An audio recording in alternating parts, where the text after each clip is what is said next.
चहा म्हणजे तुमच्या आमच्या जिव्हाळ्याचा विषय। आपल्या भारतात वेगवेगळ्या प्रकारचे चहा बनवले जातात। नागोरी चाय, रजवाडी चाय, इराणी चाय, कुल्हड चाय, अमृततुल्य चाय असे विविध प्रकारचे चहा आपल्या भारत देशात बनवले जातात। आणि तुम्हाला माहिती आहे का, आपल्या भारतात सर्वात जास्त चहा कुठल्या राज्यात पिला जातो?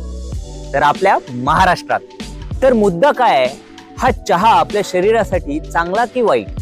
काही लोकांना वाटतं चहा पिल्याने शरीराला स्फूर्ती येते, पण वास्तविकता काय आहे एकदा जाणून घेऊया। काही डायटिशियनच्या मते रिकामी पोट असताना चहा पिल्यास ऍसिडिटी होऊ शकते, आणि काही लोक तर दिवसभरात 4-5 वेळा किंवा त्यापेक्षा जास्त वेळा चहा पितात।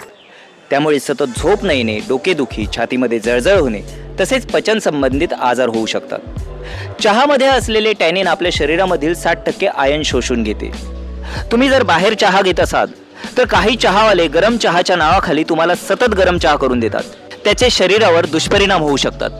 तरी कोणताही पदार्थ योग्य प्रमाणात घेतल्यास शरीराला नुकसान होत नाही, त्यामुळे चहा प्या, पण कमी प्रमाणात।